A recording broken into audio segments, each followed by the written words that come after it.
ज्योत्स्ना पोदार, 27 जून. रमाकांत, परवाचं तुमचं पत्र म्हणजे एक प्रबंध होता. खूप वेळ मी ते तुमचं 8-10 पानी पत्र वाचत होते.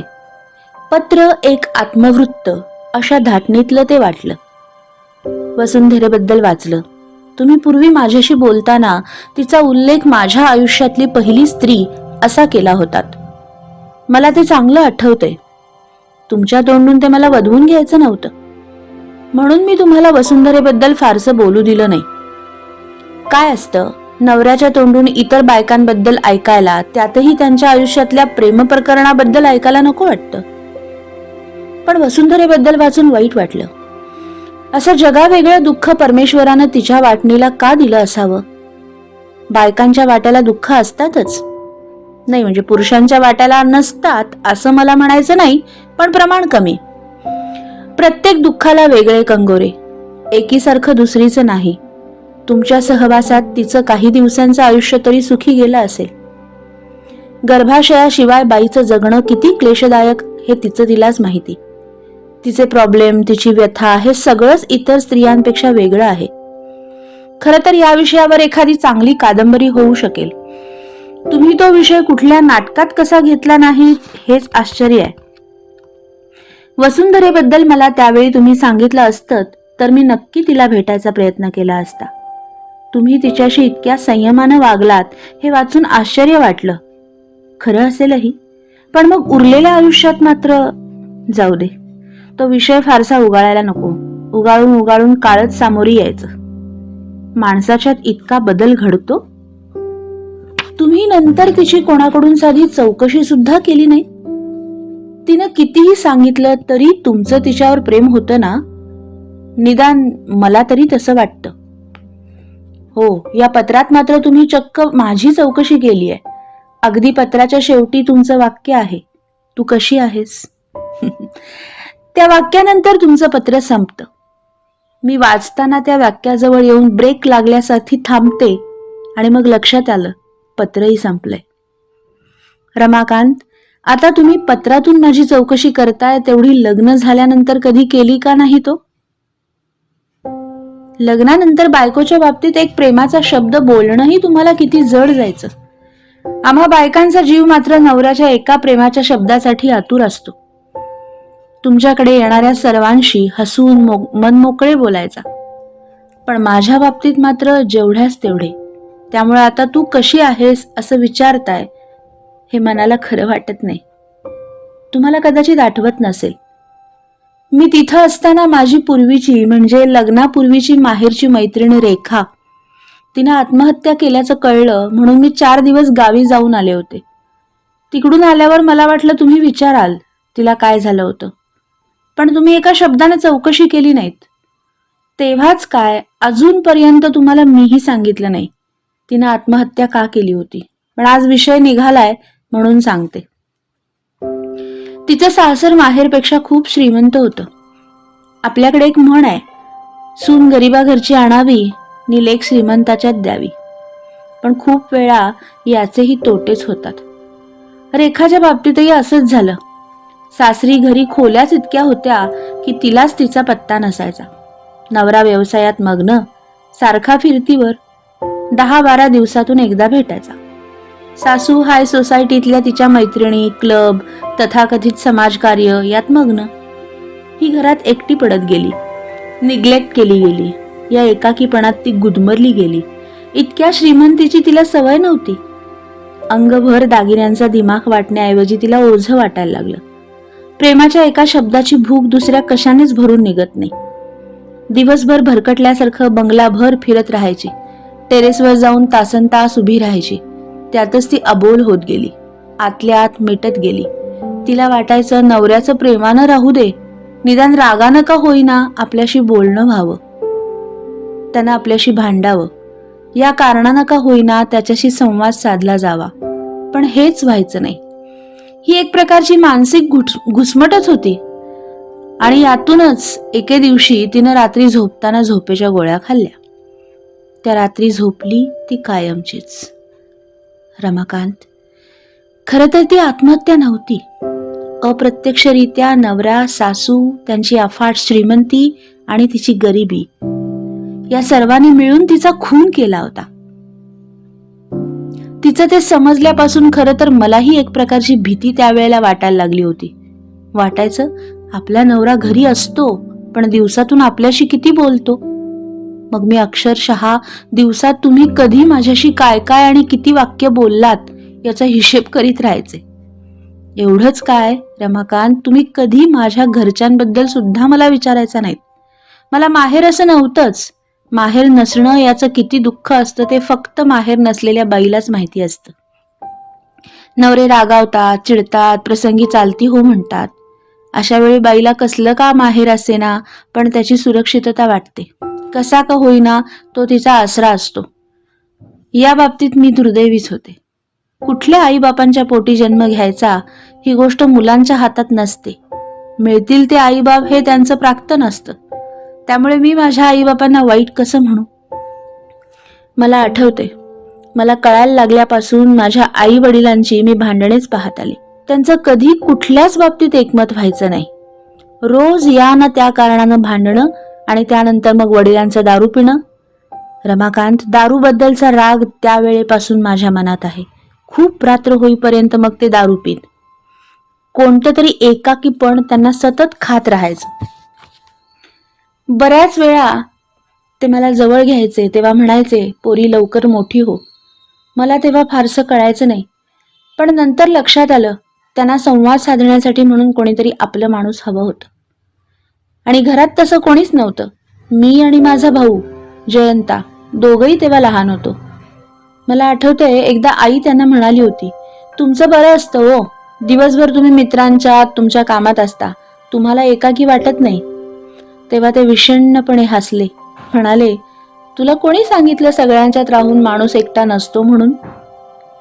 त्यांचं त्यावेळेचं हसणं आणि ते बोलणं माझ्या अजूनही चांगलं लक्षात आहे.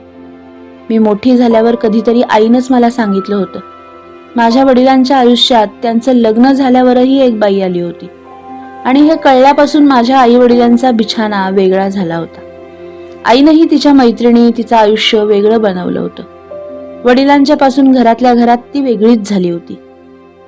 वडिलांच्या आयुष्यातल्या स्त्रीबद्दल मला फार काही कळलं नाही ना वडिलांनी कधी सांगितलं. कधीतरी मीच त्यांना त्याबद्दल पुसटसं विचारलं तेव्हा ते म्हणाले, ते म्हणजे 4 महिन्यांचं एक स्वप्न पडून गेलं, पण फारसं काही नसताना तुझ्या आईनं त्याचा इतिहास बनवला आणि तो अजूनही सांभाळलाय. घरातली 4ही माणसं आम्ही एक प्रकारचं तुटक तुटक जीणं जगत आलो.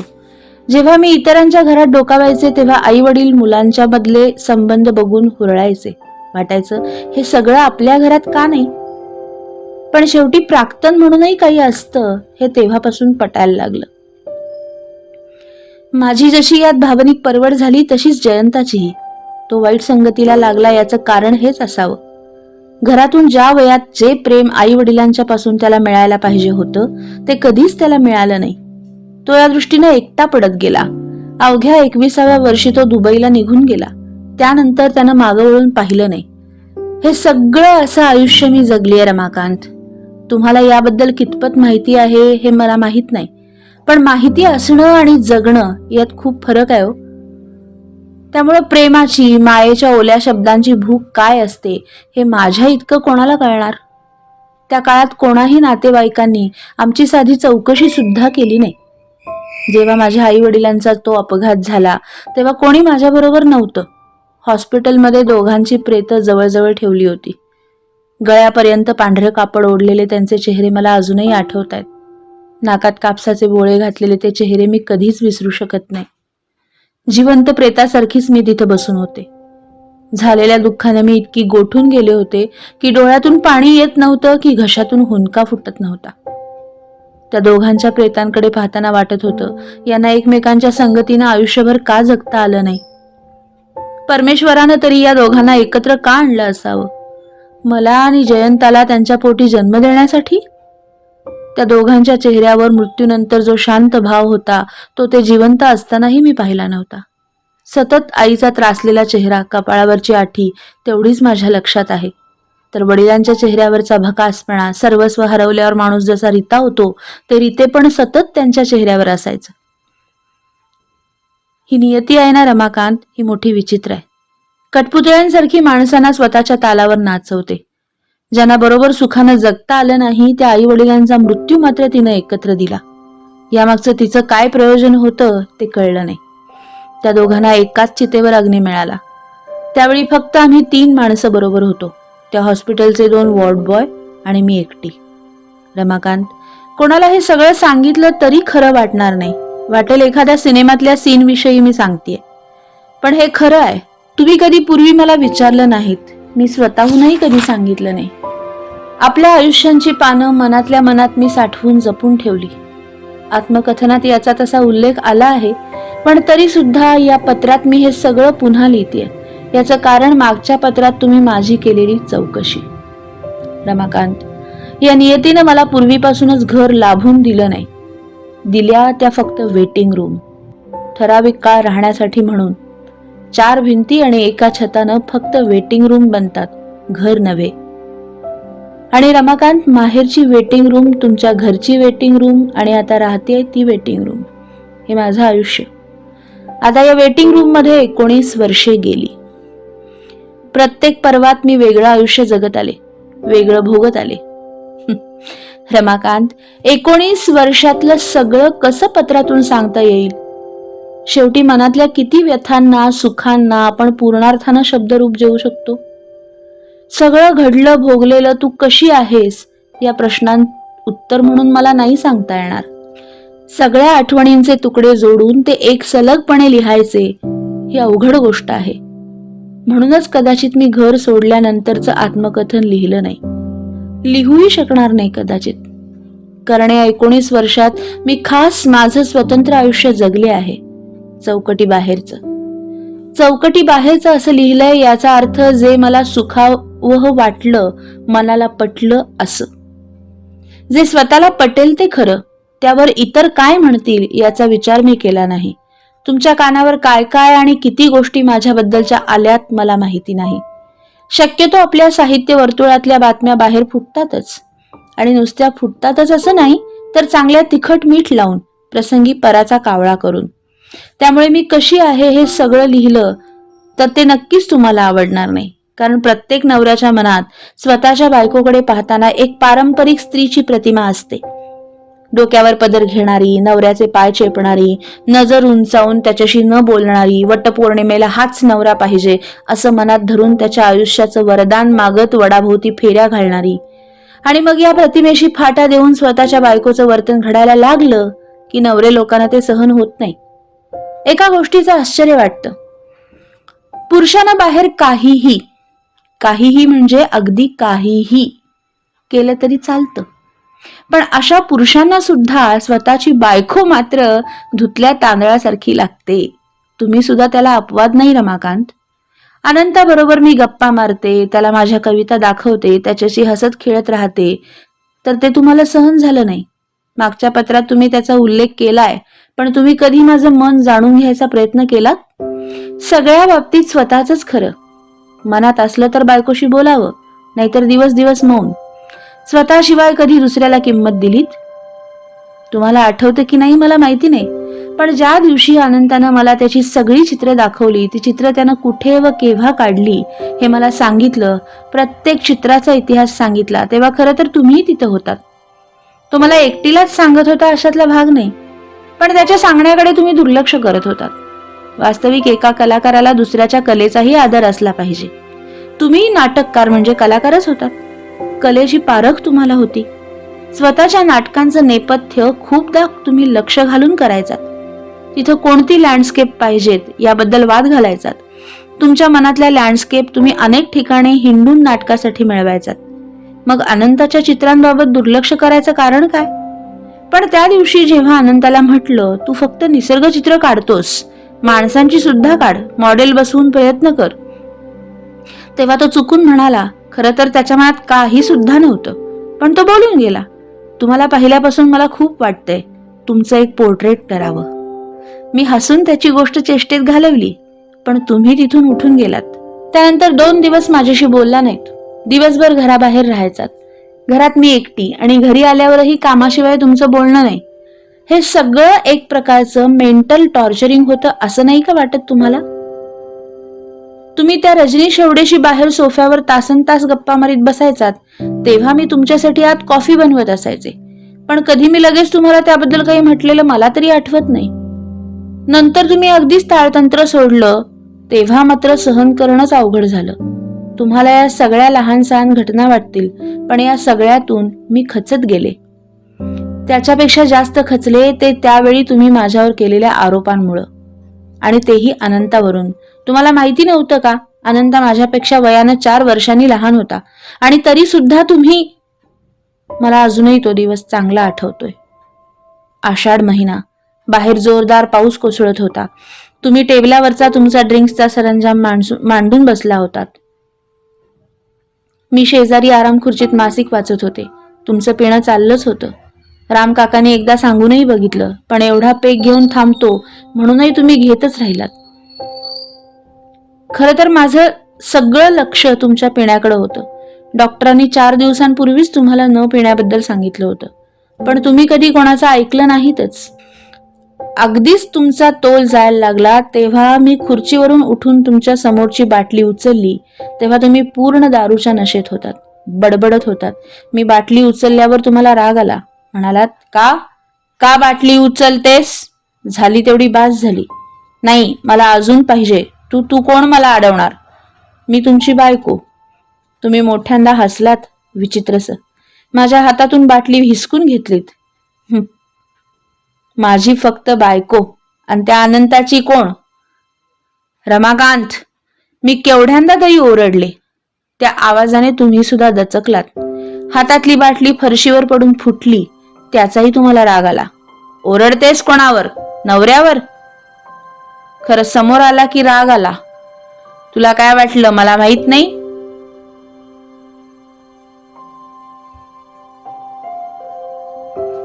इथं शिव्या आहेत, उच्चारत नाही. तुमच्या तोंडून असलं ऐकून मी सुन्न झाले. तुम्ही दारूच्या नशेत होतात. तुम्हाला नंतर रामकाकांनी धरून आत नेऊन झोपवलं. मी मात्र आराम खुर्चीत हुंदके देत रडत होते कितीतरी वेळ. तुम्ही एक प्रतिभाशाली नावाजलेले नाटककार होतात. नाटकात माणसा माणसातल्या तरल नात्यातले आविष्कार तुम्ही समर्थ भाषेच्या जोरावर उलगडून दाखवित होतात, पण प्रत्यक्षात मात्र तुम्हाला नात्यांमधली संबंधातली तरलता, पावित्र्य काही समजत नव्हतं. स्टेजवर मांगल्याचा फुलोरा फुलवणारे तुमचे शब्द प्रत्यक्षात अशी भाषा प्रत्यक्ष पत्नीला ऐकवत होते. मला तुमचा राग आला, पण त्यापेक्षा कीव आली. दारूच्या नशेत तुमच्या मनातलं सत्य बाहेर आलं. इतर वेळी मनात असूनही कदाचित तुमचं बोलायचं धाडस होत नसावं. अनंताबद्दल तर त्यावेळी माझ्या मनात काही सुद्धा नव्हतं. माझं मन अगदी स्फटिकासारखं निर्मळ होतं, आणि त्याचं सुद्धा. पण मनात एकदा शंकेची गिधाडं घुसली की ती गैरसमजाची खिंडारं पाडतातच. तुमचं तसंच झालं. जणू तुम्हाला माझ्या अवतीभोवती अनंताच दिसायचा. अनंतामुळे मात्र माझ्या त्या एकाकी काळात दिवस चांगले गेले. हो, एकाकीच म्हणायला हवं. तुम्ही मला कधी आपली समजलीच नाही. रात्री जाणता अजाणता क्षणाचा भोग घेतल्या गेल्यानं मन एक होत नाहीत. त्या काळातले स्पर्श त्या क्षणापुरतेच असतात, कोरडे. अनंतानं निदान माझ्या अस्तित्वाची जाणीव ठेवली, भान ठेवलं, तेही कशाची अपेक्षा न ठेवता. खरं तर तो आला की मला बरं वाटायचं. काही कारण नसताना सुद्धा मला त्याचा केवढा तरी आधार वाटायचा. त्या क्षणापुरतं आयुष्यातलं ऊन हळुवार बनायचं. पण त्याच्या माझ्यातल्या या हळुवार नातेसंबंधावर तुम्ही तुमच्या संशयाचे निखारे ठेवलेत. नको नको ते बोललात, आणि फक्त माझ्या समोरच बोलला असतात तरी एक वेळ ते ठीक होतं. पण 4 चौकडी जमवून दारू पिताना सुद्धा तुम्ही त्याबद्दल शिंतोडे उडवलेत तुमच्या त्या दारुड्या दोस्तांसमोर. त्यांना काय? त्याचं भांडवल करून त्यांनी पराचा कावळा केला. स्वतःच्या बायकोच्या बदनामीचं कसलं सुख तुम्हाला मिळालं हे फक्त तुम्हालाच माहिती. अनंताला जेव्हा हे समजलं तेव्हा त्याच्या डोळ्यात पाणी आलं. मी तरी त्याला काय समजावणार? रमाकांत, तुम्ही खूप चुकलात. पण एक गोष्ट खरी की तुमच्या अशा वागण्यानं माझं आत्मभान जागं होत होतं, आणि माझ्यावर संशय घेताना मात्र तुमची प्रकरणं चालू होतीच. त्या रजनी शेवडेच्या फ्लॅटवर 2-2 दिवस मुक्कामाला राहायचात. मला सांगायचं दौऱ्यावर गेलो होतो. एकदा रामकाकांनीच पाहिलं म्हणून मला समजलं. मी कधी घराच्या दरवाजाबाहेर पडले नाही. घर आणि तुम्ही या दोन गोष्टींना मी माझं सर्वस्व मानत होते, पण दोन्ही गोष्टी माझ्या नव्हत्या. खरं तर बाईचं लग्न झालं म्हणजे तिच्या माहेरच्यांना बरं वाटतं तिला हक्काचं घर मिळालं. पण खरं सांगू, हक्काचं घर स्त्रीला कधीच लाभत नाही. ते एक सोनेरी धुकं असतं, कोणत्याही क्षणी नष्ट होणार. माहेरी बाप आणि भावाची चौकट असते, सासरी नवऱ्याची. लग्नाच्या नंतर बाप भाऊ निर्धास्त होतात आणि लग्नानंतर नवऱ्याच्या मनासारखं वागलं नाही किंवा त्याच्या मनासारखं वागलं तरीही सगळं बेभरवशीच असतं. मला तर त्या काळात कोणत्याही क्षणी मी उघड्यावर पडेन असं वाटत होतं. तुमचं एक बरं असायचं, कोणत्या गोष्टीबद्दल जाब विचारला की मद्याच्या नशेत होतो हे कारण. पण मद्याच्या नशेतच बायका घेऊन हिंडत होतात का? त्या रजनी शेवडे बरोबर महाबळेश्वरला जाऊन राहायचा, तेही नशेतच का? स्त्री आणि पुरुषाचा शरीर संबंध येणं म्हणजे अपघात नसतो किंवा ते नशेतच होत नाही. शरीर म्हणजे कधीही ब्रेक फेल होणारी गाडी नव्हे. जे घडतं ते सगळं समजून सवरून घडतं. चुकून माझ्या हातून घडलं किंवा ते अपघातानं घडलं ही या प्रश्नाची उत्तरे नव्हेत, त्या सगळ्या पळवाटा झाल्या. त्यामुळे या गोष्टीबाबत तुम्ही आता वयाची 60 ओलांडताना सुद्धा कोणताही खुलासा देऊ नका. तुम्हाला माझा वाढदिवस कधी लक्षात राहिला का? माझा जाऊ दे, पण आपल्या लग्नाच्या पहिल्या वाढदिवसाच्या दिवशी तुम्ही रात्रभर घरी आला नाहीत. पहाटे 4ला आलात, तेही शुद्धीत नव्हतात. हाताला धरून कॉटवर झोपवावं लागलं. एकदा सहज मी तुमच्या डायरीची पानं चाळली. खरं तर अशी चाळू नयेत, पण चाळली. डायरीच्या मागच्या 2 पानांवर दुसऱ्या संबंधित लोकांच्या वाढदिवसाच्या तारखा होत्या. त्यातही बायकांच्या जास्त होत्या. हे वेगळं सांगायला नको, पण त्या यादीत माझं नाव कुठेच नव्हतं. तुम्ही सगळ्यांना आठवणीनं वाढदिवसांच्या शुभेच्छा पाठवायचा. मग माझा वाढदिवस किंवा आपल्या लग्नाचा वाढदिवस तुम्ही मुद्दाम विसरलात असंच म्हणायला नको का? माझ्या वाढदिवसानंतर 10-15 दिवसांनी मी काही खरेदीसाठी आपल्या नेहमीच्या कापड दुकानात गेले होते. तेव्हा तो दुकानदार म्हणाला, बाईसाहेब, परवा साहेबांनी नेलेली साडी आवडली का? मी नुसतीच मान हलवून परत आले. त्याला म्हणणार होते, आता तुझ्या साहेबांना एक का बाईसाहेब आहेत, पण शेवटी मलाच लाज होती.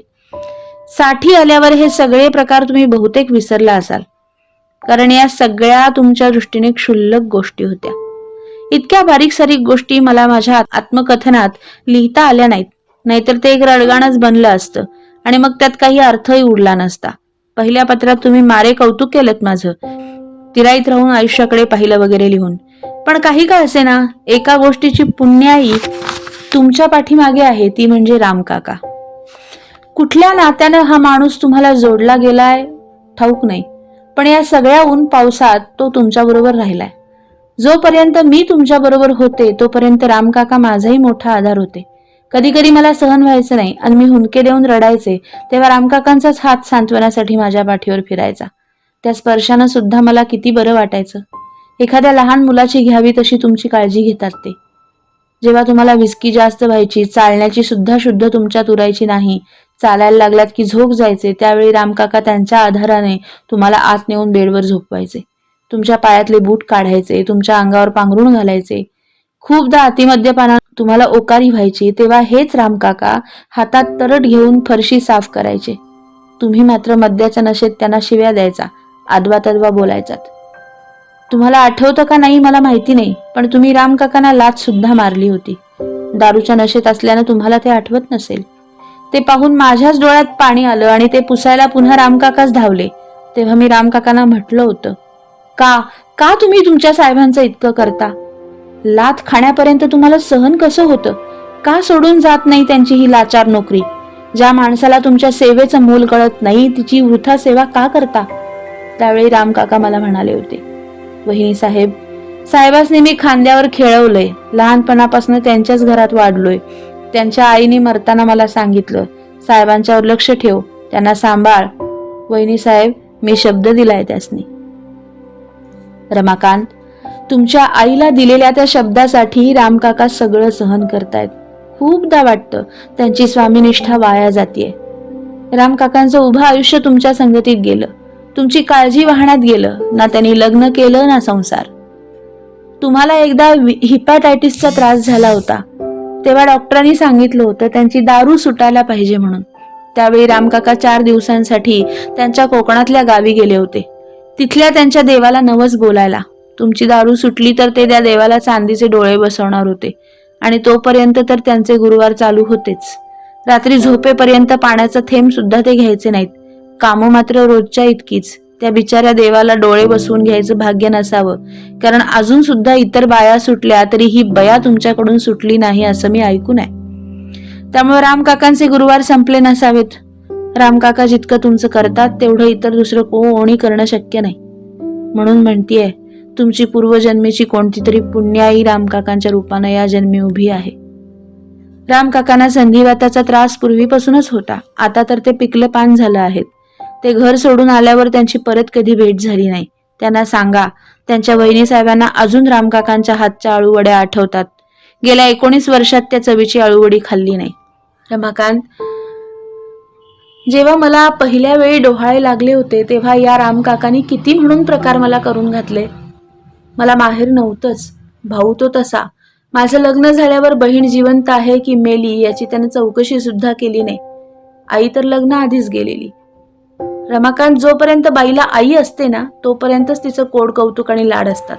जेव्हा दिवस जातात तेव्हा तर खरंच आईची गरज तीव्रतेने असते.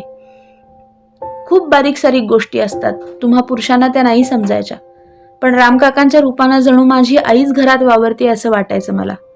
डोहाळ्यानं पोटात अन्न ठरायचं नाही. काही खाल्लं की लगेच उलटी व्हायची. त्यावेळी रामकाका कसली कसली चाटणं करून मला साठायला द्यायचे. त्यांना एवढं सगळं ज्ञान कोठून होतं कुणाला माहिती. आणि जेव्हा माझं बाळ जन्मताच मला सोडून गेलं तेव्हा माझ्यापेक्षा रामकाकाच जास्त रडले. त्यावेळी तुम्ही नाट्य संमेलनासाठी 7 दिवस दौऱ्यावर होतात. मला अजून आठवतंय, मी सुन्न होऊन हॉस्पिटलमधल्या कॉटवर बसले होते. वारंवार माझी नजर रित्या पाळण्याकडे जात होती आणि माझ्या पायथ्याला कॉट शेजारी उभे राहून रामकाका हमसाहमशी रडत होते. रमाकांत, घरी गेल्यावर मी काहीतरी शोधत होते तेव्हा चुकून माझ्या हाताला एक कापडांचं गाठोडं लागलं. काय असेल त्याच्यात? अहो, त्याच्यात रामकाकांनी हातावर शिवलेली झबली, टोपडी, लंगोट होते. ते पाहून मात्र मला खूप रडू आलं. रमाकांत, त्यावेळी मला कळलं, पुरुषात सुद्धा माऊली दडलेली असते, पण क्वचित ती व्यक्त होते. ज्ञानेश्वरांना माऊली का म्हणतात तेव्हा मला समजलं. ते घर सोडताना रामकाकांच्या मायेनं माझे पाय काही क्षण लटपटले होते हे नक्की. रामकाकांना सांभाळा, तुमच्याही प्रकृतीला जपा. वय वाढीला लागलं की शरीर साथ देत नाही. मनाच्या शक्तीवर हा डोलारा तोलून धरण्याचा प्रयत्न करावा लागतो. आज सकाळी भरली वांगी केली होती, तुमची आठवण झाली. भरली वांगी तुम्हाला आवडतात ना? रामकाका ती चांगली बनवतात. मी तिथं होते तोपर्यंत आठवड्यात 2दा तरी ती बनायचीच. ते घर सोडल्यापासून मी फारशी बनवत नाही, पण काल बाजारात वांगी पाहिली आणि राहवलं नाही. पत्र पाठवत जा. सौ ज्योत्स्ना.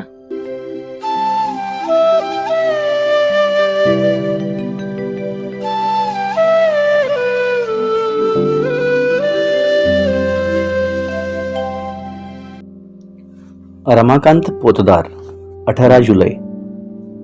प्रिय जो, तुझ्या पत्रातल्या भरल्या वांग्यांचा उल्लेख वाचला.